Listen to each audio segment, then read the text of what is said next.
Hello and welcome to the stories of Northern life from the Sault Ste. Marie Museum.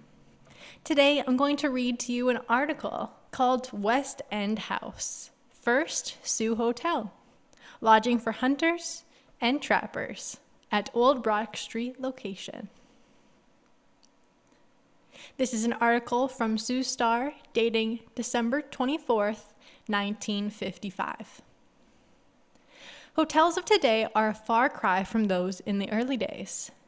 A peep into old journals and records telling of their way makes strange and interesting reading. Hotels in the early days were named with the word house following. It was a more friendly and less commercial way of welcoming a traveler. The early hostelries, according to these old tales, were not strictly businesslike. Their prosperities were really hosts interested in their guests. The first Sault hotel of which there seems to be any records was called the West End House. It was built about 1870 and located next to the old Turner Block where Brock Street is now.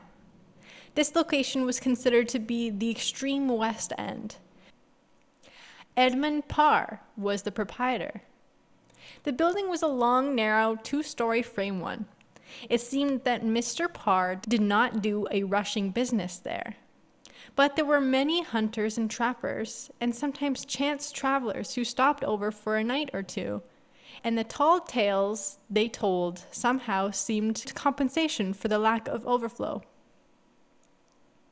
Mr. Parr also had the first steam ferry that ran between the two Saults.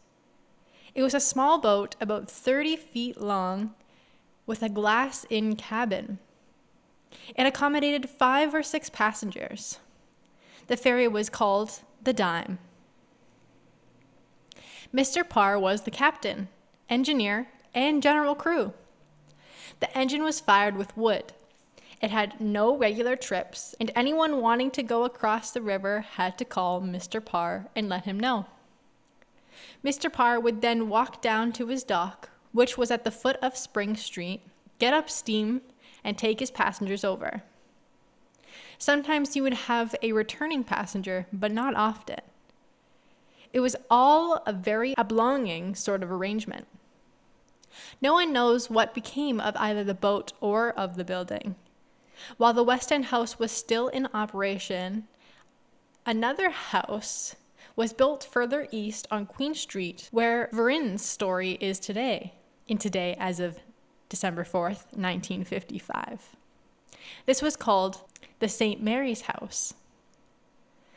This building was burned down one day about noon hour. There was no fire brigade in the village at the time, and no volunteer corps. On the Michigan side, Old Fort Brady was at the time on the shore just opposed.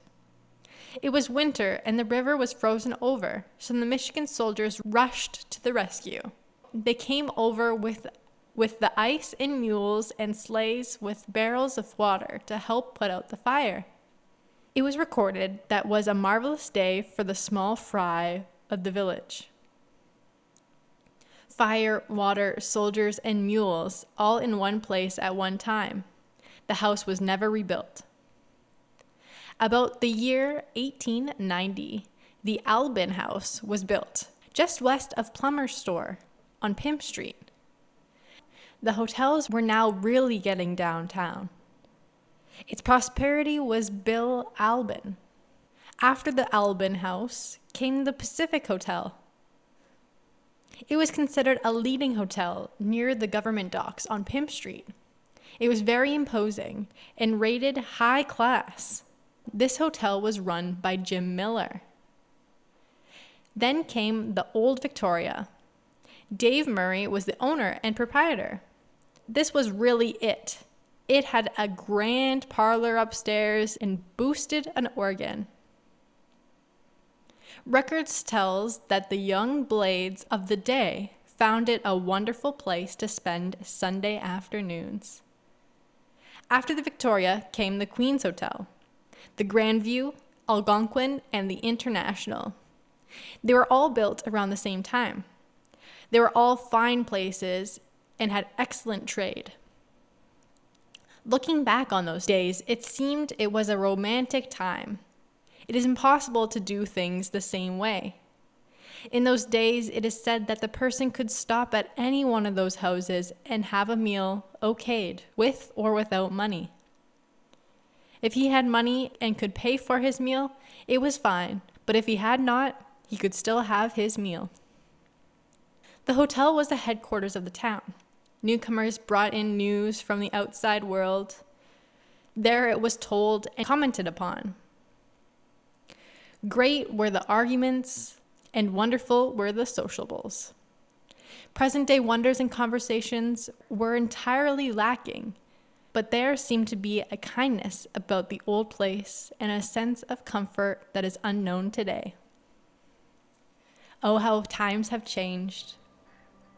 Thanks so much for listening to the Stories of Northern Life podcast, and come back again next week for another episode relating to Sault Ste. Marie history. Thanks for listening. Ciao for now.